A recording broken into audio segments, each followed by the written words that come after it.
नमस्कार। छत्रपती संभाजीनगरमध्ये खळबळजनक घटना घडली। तुकाराम मुंढेंच्या एफडीएच्या पथकावर गुटखा माफियाने जीवघेणा हल्ला केला। विशेष म्हणजे महिला अधिकाऱ्याला चिरडण्याचा देखील प्रयत्न झाला। हा सगळा घटनाक्रम कसा झाला होता, त्या महिला अधिकाऱ्याने आपला जीव कसा वाचवला आणि नेमकं त्या ठिकाणी काय घडलं होतं, हे सगळं जे आहे ना अगदी तुम्हाला 2 मिनिटांमध्ये सांगण्याचा मी प्रयत्न करणार आहे। नमस्कार, मी चंद्रकांत आणि तुम्ही जे बघताय ते जनमंतक मराठी। मंडळी, आपण हा व्हिडिओ आमच्या फेसबुक पेजला पाहत असाल तर आमच्या पेजला फॉलो करा आणि हा व्हिडिओ आपण आमच्या यूट्यूब चॅनलवरती पाहत असाल तर आमच्या यूट्यूब चॅनलला सबस्क्राईब करा आणि अर्थात आपण इंस्टाला पाहत असाल तर इंस्टाला देखील आमच्या पेजला फॉलो करायला विसरू नका। तर आता वेळ न घालवता हा व्हिडिओ मी सुरुवात करतो। राज्यात अन्न व औषध प्रशासन एफडीए आयुक्त पदाचा पदभार स्वीकारल्यापासूनच धडक कारवायाचं सत्र सुरू करणाऱ्या तुकाराम मुंढे यांच्या पथकावर गुटखा माफियाने जीवघेणा हल्ला केल्याची धक्कादायक घटना आपल्याला समोर आलेली आहे। छत्रपती संभाजीनगरमधील वाळूज परिसरातील रहीमपूर येथे 9 जून रोजी अगदी पहाटेच्या सुमारास हा प्रकार घडला। प्रतिबंधित गुटख्याने भरलेला एक ट्रक पळवून नेण्यासाठी तिथल्या गुंडांनी थेट महिला व अन्न सुरक्षा अधिकाऱ्याच्या अंगावरती भरधाव गाडी घालून त्यांना जीवे मारण्याचा देखील एक धक्कादायक म्हणजे प्रयत्न केला। ही धक्कादायक घटना घडली।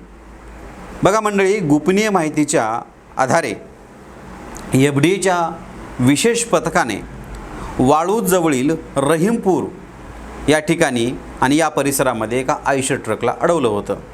आता या ट्रकला अडवल्यावर या ट्रकमध्ये जे बंदी अवस्थेमध्ये असलेला आणि त्या ट्रकमध्ये जवळपास 25 पोते प्रतिबंधित गुटखा आणि पान मसाला होता। पथकाने ट्रक जप्त केला आणि पुढील कारवाईसाठी जो आहे तो पोलीस संरक्षणासाठी वाट पाहत ते घटनास्थळावरती पहाटेच थांबले होते।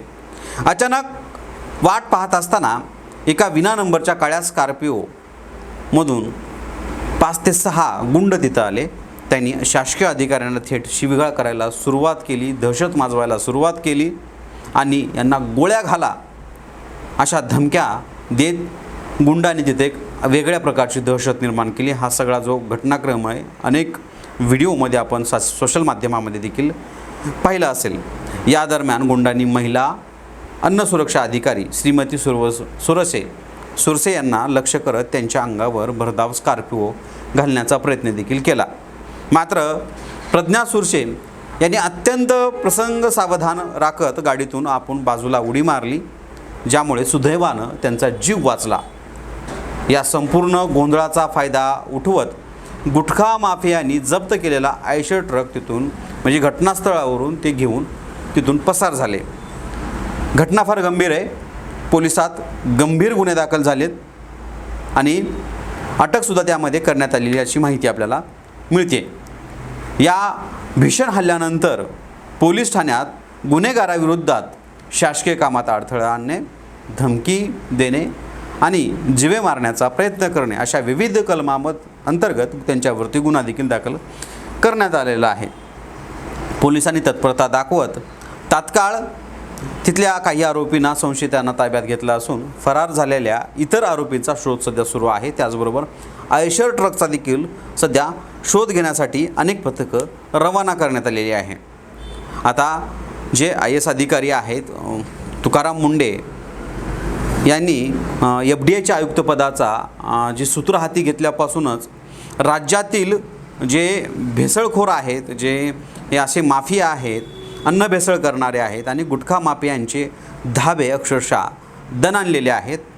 आणि आता तुम्हाला वाटत असेल की हे हल्ला झाल्यानंतर माफियाविरोधाची ही जी कारवाई ती नमेल, अजिबात नाही। तर माफियाविरोधाची जी कारवाई आहे ती अधिक तीव्र केली जाईल अशी देखील आता संकेत प्रशासनाकडून मिळत आहेत। मंडळी, ह्या सगळ्या घटनेबद्दल तुम्हाला काय वाटतं, तुमची प्रतिक्रिया आमच्या या बातमीच्या खाली, आमच्या या व्हिडिओच्या खाली सांगायला अजिबात विसरू नका आणि अशाच मुद्दे पाहण्यासाठी आमच्या जनमंतक चॅनलला सबस्क्राईब करा आणि पाहत राहा जनमंतक मराठी। धन्यवाद।